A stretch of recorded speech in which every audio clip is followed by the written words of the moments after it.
Alright guys, so last year in December, in this video here up on screen, my three-wheeler, my 1983 Suzuki ALT125 blew out the motor. It had a 125 5-speed motor, typical for the ALT125 obviously.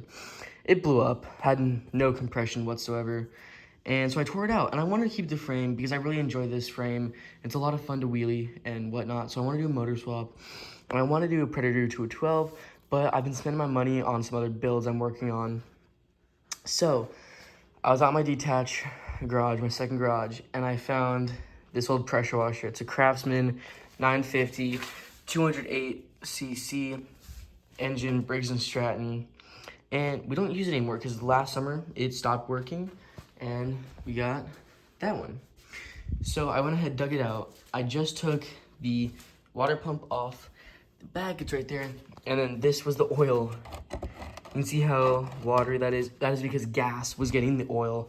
So it has some brand new 10W40 or 10W30 and the water pump taken off. It is like 10 p.m. right now, so I can't see if she's gonna want to start. But tomorrow I'll pour some gas down the cylinder, see if we can't get it to purr. And if it does, I'll go ahead, order up mounting bracket, chain, and a clutch. So we can go ahead and get the mounting bracket welded in the frame, and then get the chain and clutch put on, and then get the chain ran back here to the sprocket. And she should be good with a new motor. We'll take her for a little rip. After we get the throttle figured out and everything. So yeah, this motor tomorrow should be going in there.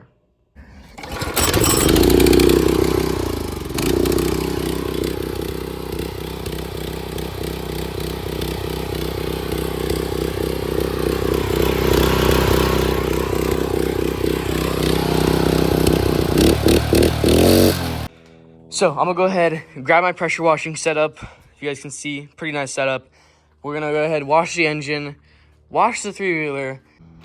Alright guys, here are all the parts for this build, pretty much except for a couple of small things. We got the fenders all washed up, the motor all washed up. It's not dusty, not muddy anymore.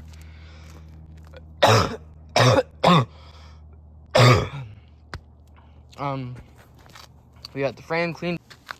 It was really hard getting all of the grease off here, especially on this member right here, and just in the general area.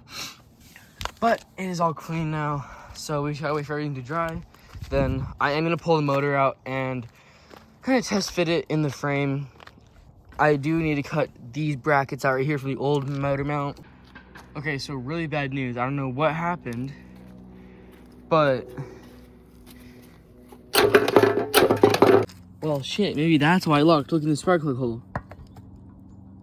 The engine is full of water.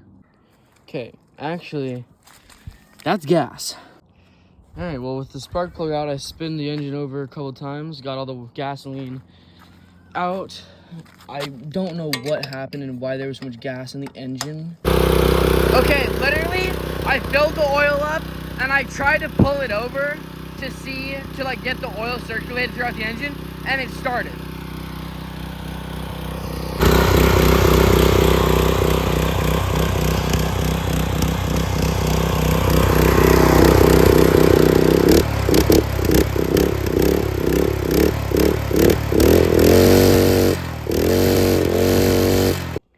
And as we wait for the engine to test, this is the diamond plating I've been talking about. Aluminum diamond plate, a couple centimeters thick. I'm gonna grab my angle grinder, cut this light off, this light mount off.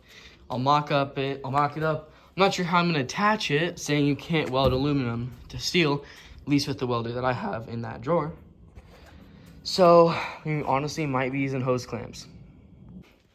Okay, so I got the frame put back together except for the frame cover. Speaking of the frame cover, I got as much of the old paint as I could off using the pressure washer, and I got it sanded down and washed. We got some black. It is high heat, but it'll work. And I got the diamond plating cut out. It's gonna go right there. I have to cut it to size so it'll look better. And then after that, we will go ahead, pull the engine off of the pressure washer frame, and I'm gonna take the pull start and paint it because red is kind of ugly, and kind of try to color match the whole engine to be black because it's already gonna be a piece of crap three-wheeler with a motor swap and Kawasaki ALT125 front end. So my goal is to make it as nice of a piece of crap as we can. Okay, so we're making some pretty good progress. I got the pull start off right here. I am painting it right now. Got one layer on the top. I'm worried I'm not gonna be able to put it back together because this spring is something I've never dealt with in a pull start, but I'll try my best. I gotta paint the inside too. We got this looking pretty good. You can see almost all the yellow is gone. Probably one or two more coats on that. And then I went ahead and I tried to take this cap off to paint it black because the engine, everything is, these other parts, yellow, yellow, yellow.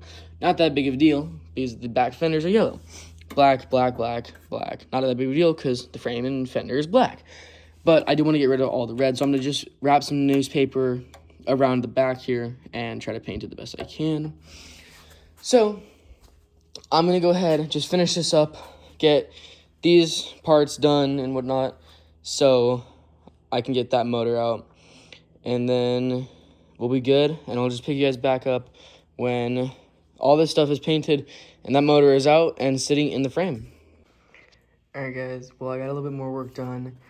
I got the front plate mounted. It doesn't look the best. It is a little bit off-centered, but basically this thing is just a glorified clapper. Then we got this Thrill Seekers bar bag. I'm getting off of one of my friends. The deal is I can have it if I just fill up his gas tank next time we go ride. So I think it does look good. As you can see, we got a motor in the frame. I did have to take off the air filter cover and the exhaust. I have to order an aftermarket exhaust that'll go straight out the back because this frame piece right there blocks the stock exhaust. I'm gonna try to get this off, this red kill switch off, and paint it so that everything can be black and yellow. I was gonna paint the pull start as you guys saw, but it is now in the trash can because I messed it up pretty bad. So I'm just gonna order a new one. And then I'm ordering brakes, a mounting kit, a chain and clutch, the exhaust, of course. And I think that's it. I'll throw up a clip here after this clip of me ordering the parts. But, you know, she's really coming along. It's looking so much better, and it even has the motor in the frame. So I am stoked. I do have to paint this, but with that high temp paint that I showed you guys, it is just not cutting it. So I gotta get proper paint. I'm gonna go ahead and sand it all down just so everything is even too. Then really the last little bit of work is just with the motor. And gotta do the brakes because it doesn't even have the brake shoes in right now. And then, you know, she'll be ready for her first maiden voyage out at the mud flats. So I really hope you guys enjoyed this video. Comment, like, subscribe, share this with all your friends. Do you guys think this is going to work? I'm pretty sure it will. If not, we will figure out the gearing because I am determined to make this work because I'm tired of this three-wheeler just being a frame sitting here. So, like I said, comment, like, subscribe, share this video with all your friends. Thank you guys for watching. Alrighty guys, we are here on Amazon. I'm just going to go ahead and show you guys what parts I'm going to be ordering right now before we end off the video. You can see the total is $120, guys. Please subscribe, like, comment, share this video with all your friends. It helps me out so much. I really am grateful we recently hit 100 subscribers. Next is 200, I guess. But first off, we got the Briggs & Stratton recoil starter. Brand new. That's going to be nice. Some rear brake shoes. We're going to have brakes, rear brakes specifically. We're going to be ripping some wheelies. We got a Predator 212 exhaust. This will fit and it will not interfere with the frame. We got a thumb throttle and cable. We got a chain breaker because I'm positive we're going to have to cut down the chain we're getting. And I kind of need one anyway because I have not had one before. Then we got an engine mount kit with bolts. and a clutch and chain. So I'm gonna go ahead, place this order, and I'll pick you guys up in the next video within the next month or so when all these parts get delivered, and we'll finish building the three-wheeler and we'll have it running and driving.